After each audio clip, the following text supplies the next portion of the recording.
Assalamualaikum warahmatullahi wabarakatuh. Allahumma sholli ala Sayyidina Muhammad wa ala ali Sayyidina Muhammad. Pemirsa yang dirahmati Allah, marilah kita simak ceramah dari Ustadz Fahrudin Faiz dengan tema cara terbaik mensikapi ujian hidup. Sebelumnya marilah kita perbanyak sholawat minimal 1000 kali sehari, agar hidup kita penuh barokah dan mendapatkan syafaat kelak. Jangan lupa berikan dukungan kepada channel kami dengan memberikan super thanks seikhlasnya. Marilah kita doakan semoga Ustadz Fahrudin Faiz sekeluarga dan para penonton YouTube ini diberikan kesehatan dan diberikan kebahagiaan dunia dan akhirat. Amin ya robbal alamin. Bismillahirrahmanirrahim. Assalamualaikum warahmatullahi wabarakatuh.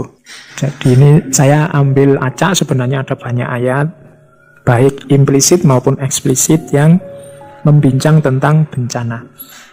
Yang pertama saya mengambil dari surat Al-Hadid ayat 22 yang bunyinya ma asoba min musibatin fil ardi wala fi anfusikum illa fi kitabin min qabli an nabra'aha inna dzalika 'alallahi yasir. Jadi tidaklah menimpamu satu musibah baik di bumi maupun dalam dirimu sendiri kecuali sudah tertulis sebelumnya. Sesungguhnya hal itu mudah bagi Allah.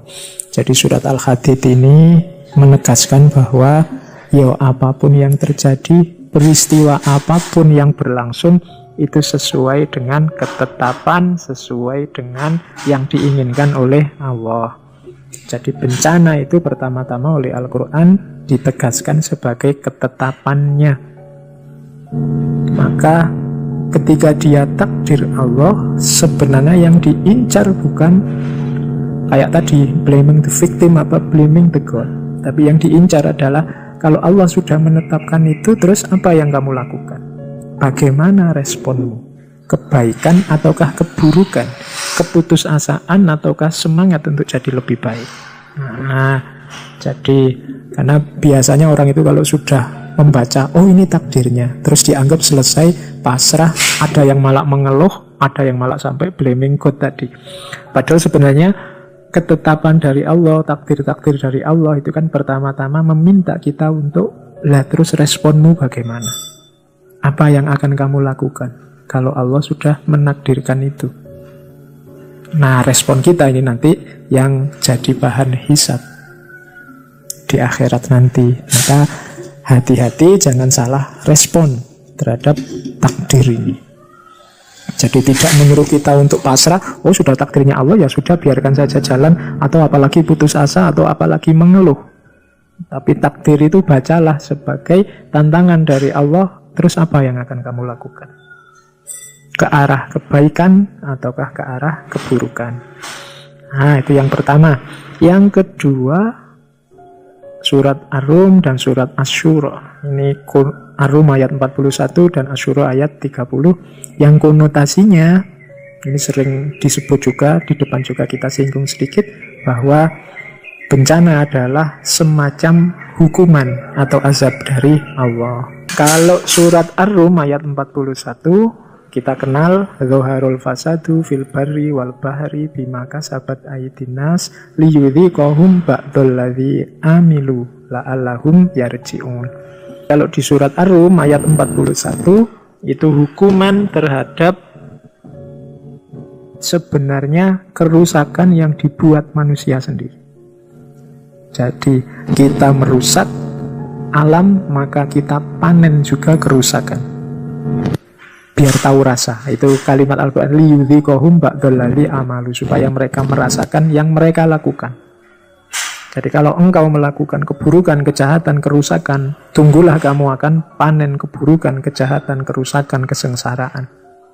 Apa bisa Allah membuat yang jelek-jelek tapi hasilnya baik? Bisa. Tapi kalau yang semacam itu tidak akan ada perbaikan. Makanya kalau Kata terakhir dari surat Ar-Rum ayat 41 itu la'allahum yarji'un, supaya kita kembali, supaya kita baik lagi, supaya kita tidak merusak, supaya kita ingat Allah lagi dan berjalan lagi menuju Allah. Jadi apa yang menimpamu adalah karena perbuatan dari tanganmu sendiri. Wa ya'fu an katsir, dan Allah banyak memberikan ampunan. Jadi dua ayat yang konotasinya bencana ini azab maksudnya hukuman dari Allah, ternyata dua ayat ini menyebut bahwa kesengsaraan itu sebenarnya, bencana itu hakikatnya karena perbuatan manusianya sendiri. Dia sedang memanen tanaman yang dia semai sendiri. Karena yang dia semai kerusakan, maka dia panennya bencana. Jadi yang takdir tadi kita maknai sebagai ujian, tantangan, respon yang kita berikan apa. Yang azab ini kita maknai, ayo kita hati-hati, ayo kita introspeksi, ayo kita muhasabah. Mana perbuatan kita, tindakan kita yang merusak sehingga mengundang murka dan azab dari Allah, yang itu sebenarnya buah dari perbuatan kita sendiri. Hikmahnya bencana itu pada akhirnya mengkerucut dalam satu hal, yaitu naiknya derajat kita di hadapan Allah. Berpuncak pada naiknya derajat kita di hadapan Allah. Naiknya derajat itu bisa kita maknai semakin banyak kebaikan yang kita lakukan, segala akibat dari bencana kita pada akhirnya menggugurkan keburukan-keburukan kita, membuat kita semakin dekat dengan Allah.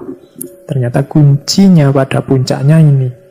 Cuma naiknya derajat ini membutuhkan beberapa kunci. Nah, di situ saya tulis kunci-kuncinya sehingga bencana bisa membawa akibat naiknya derajat kita di hadapan Allah.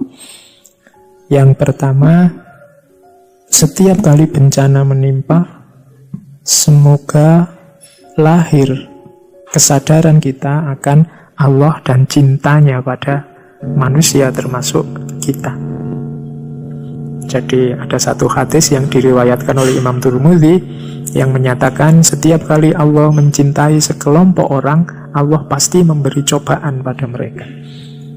Nah, hikmah yang pertama ini mengisyaratkan bahwa setiap kali kita mengalami bencana, semoga kita segera sadar bahwa Allah sedang menyapa kita. Allah sedang mengingatkan kita bahwa Dia ada dekat dengan kita.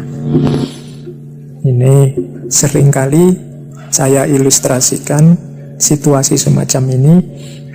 Allah itu sudah sering memanggil kita bolak-balik, memberi isyarat agar kita menghadapnya.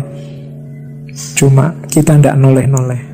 Maka kadang-kadang untuk kita noleh ya perlu disenggol, kadang-kadang dilempar sedikit, kadang-kadang perlu dipukul sedikit biar kita sadar keberadaannya. Jadi adanya bencana ini bisa kita pahami senggolan dari Allah, lemparan kecil dari Allah, agar kita ingat, loh, Allah itu ada. Allah itu tetap mencintai kita, yang selama ini tidak terlalu kita pedulikan kehadirannya. Hikmah pertama.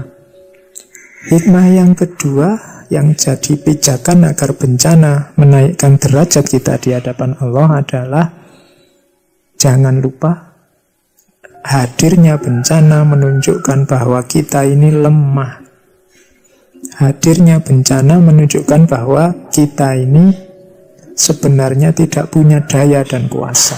Semuanya milik Allah dan atas kuasanya. Maka bencana semoga menyadarkan kita untuk tidak takabur, tidak sombong, tidak angkuh, tidak tinggi hati. Jadi karena bencana membuka kenyataan akan kelemahan kita sebagai manusia. Hikmah yang ketiga, semoga bencana membuat kita muncul keinginan untuk semakin dekat pada Allah. Membuat kita menyesali semua dosa, semua kesalahan, semua kesia-siaan yang selama ini kita lakukan, dan kita sadar bahwa waktu hidup kita terbatas, sehingga kita ayo cepat-cepat segera mendekat ke Allah. Semoga salah satu buahnya bencana ini. Jadi membuat kita bertaubat, lebih mendekatkan diri pada Allah. Kalau di antara buahnya bencana ini, insya Allah bencana akan menghasilkan naiknya derajat kita di sisi Allah. Hikmah selanjutnya yaitu kesadaran kita akan kemahakuasaan Allah dan kesadaran kita akan posisi kita di hadapan Allah. Ini konsekuensi agak mirip dengan hikmah-hikmah sebelumnya. Karena sekarang terbukti bahwa kita lemah, maka kita sadar bahwa Allah itu maha kuasa. Kita juga sadar ternyata posisi kita sebagai makhluknya Allah itu lemah. Kita tidak kuasa apa-apa tanpa pertolongan, tanpa daya yang dianugerahkan oleh Allah. Terus selanjutnya hikmahnya bencana semoga melahirkan kerinduan kita akan Allah, kerinduan kita akan surga. Ini sebenarnya efek dari hikmah-hikmah yang lain. Kalau hikmah-hikmah yang di atas tadi sukses kita wujudkan, insya Allah hikmah yang terakhir ini juga akan terwujud.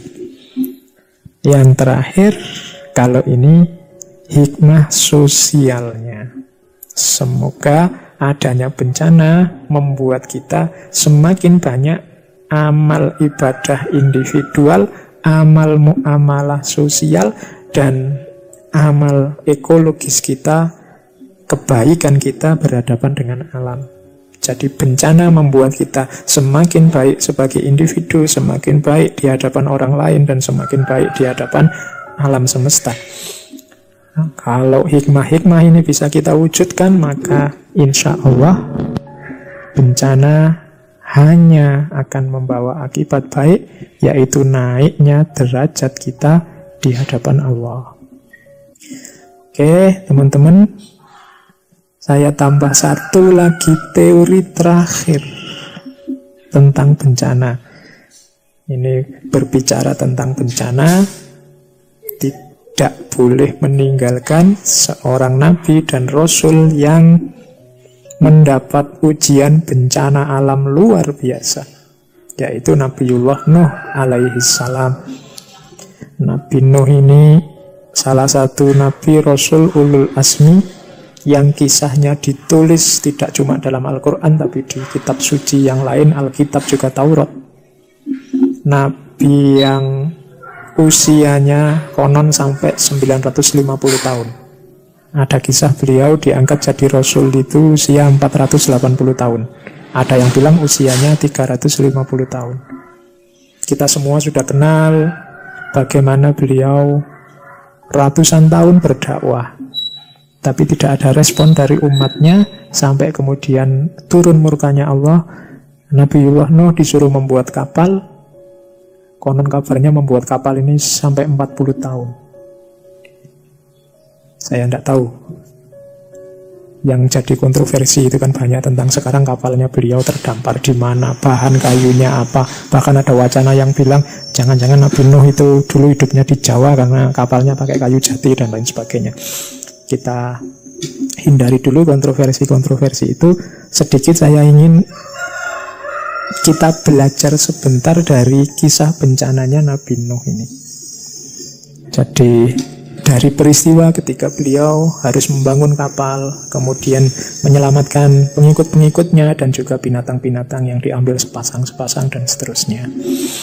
Ini untuk teman-teman yang masih muda, ada beberapa pelajaran dari kisah perahunya Nuh dan bencana zaman itu. Yang pertama, dari kisahnya Nabi Nuh dan kapal atau perahunya, kita harus belajar yang pertama apa? Jangan terlambat naik perahu. Jangan terlambat naik perahu. Ini maksudnya apa?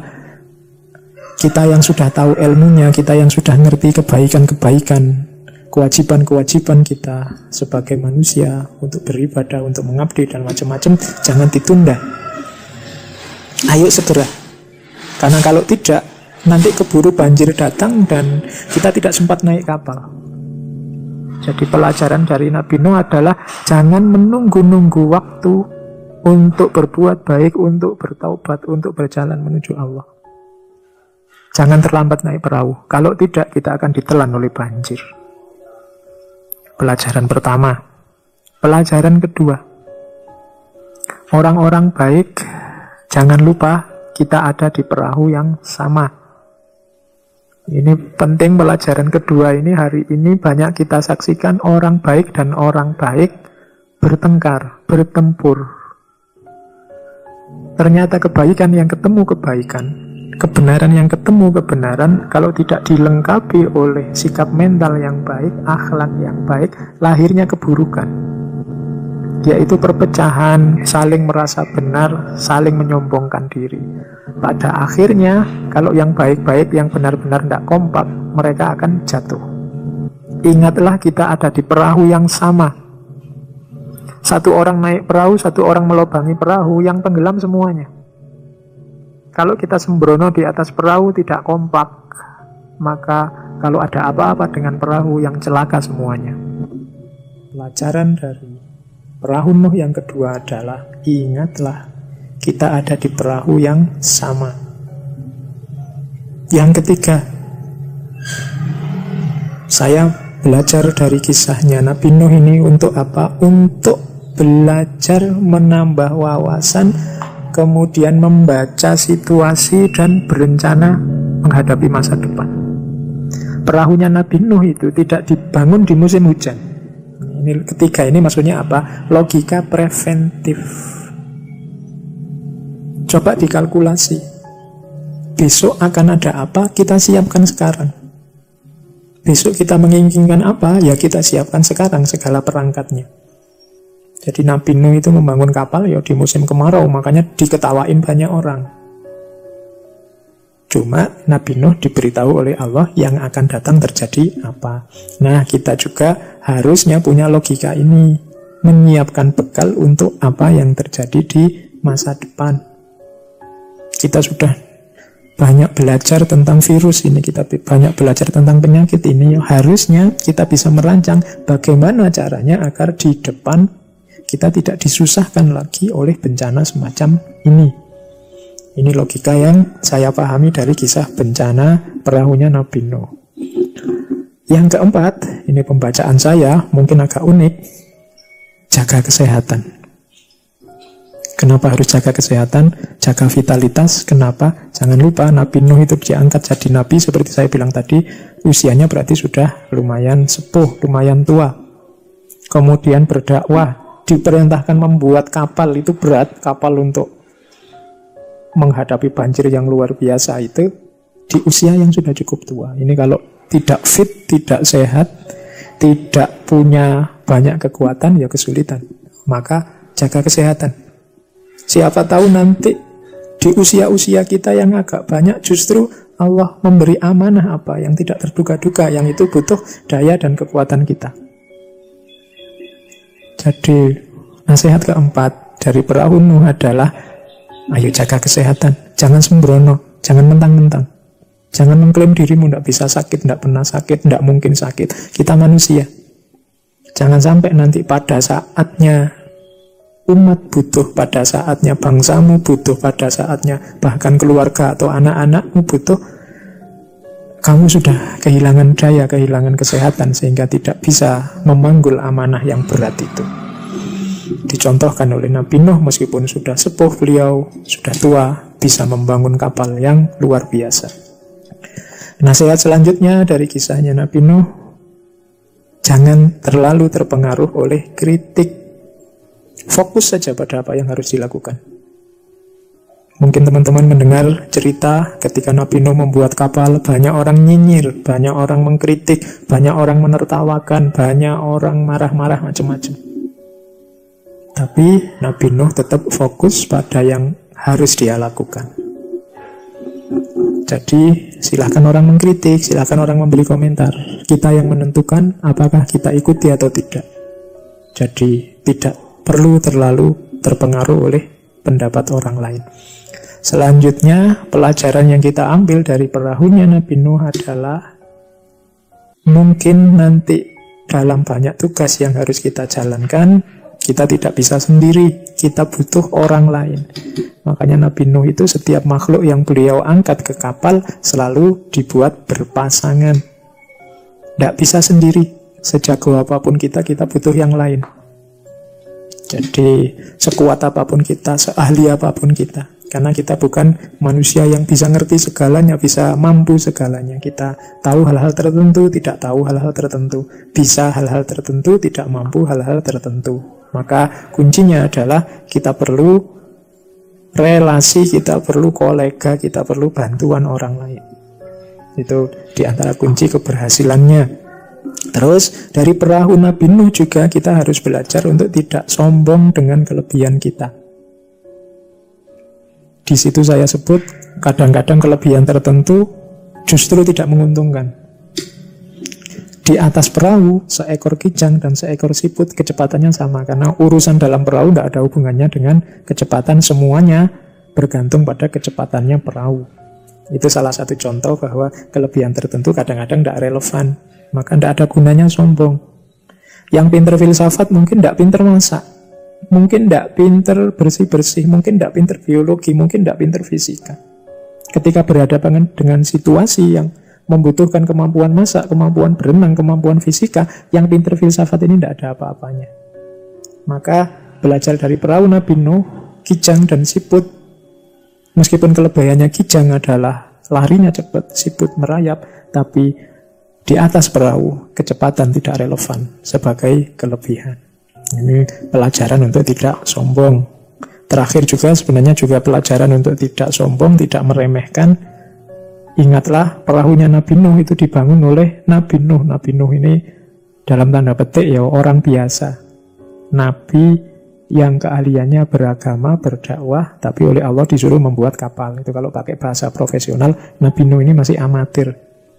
Tapi karena kesungguhan, karena keseriusan, beliau bisa membangun perahu yang tangguhnya luar biasa. Sementara Titanic itu dibangun oleh para ahli, para profesional, yang bahkan jargonnya tidak mungkin tenggelam, tapi akhirnya juga tenggelam. Perahu Nabi Nuh yang dibangun apa adanya justru selamat. Jadi yang terakhir ini pelajaran dari kita bahwa tidak selalu ahlinya, tidak selalu yang tidak ahli, tidak selalu siapapun melakukan sesuatu itu bisa mengontrol hasilnya. Karena kunci semuanya itu nanti Allah yang menentukan. Jadi manusia wenangnya hanya berusaha sesuai kemampuan. Allah lah nanti yang menentukan keberhasilan atau ketidakberhasilannya. Oke, teman-teman, saya kira itu ya. Sudah kemana-mana panjang lebar kita berbicara tentang teori-teori, perspektif-perspektif tentang bencana. Semoga menambah wawasan kita, meningkatkan serba sedikit kemampuan kita merespon, menyikapi bencana, termasuk virus corona ini. Ada satu hadis qudsi yang saya bawa di slide terakhir. Allah Subhanahu wa Ta'ala berfirman, demi keagungan dan kemuliaanku, aku tiada mengeluarkan hambaku yang aku inginkan kebaikan baginya dari kehidupan dunia, sehingga aku tebus perbuatan-perbuatan dosanya dengan penyakit pada tubuhnya, kerugian pada hartanya, atau kehilangan anaknya. Apabila masih ada dosa yang tersisa, dijadikan ia merasa berat di saat sakaratul maut, sehingga ia menjumpai aku seperti bayi yang baru dilahirkan. Oke, saya akhiri sekian.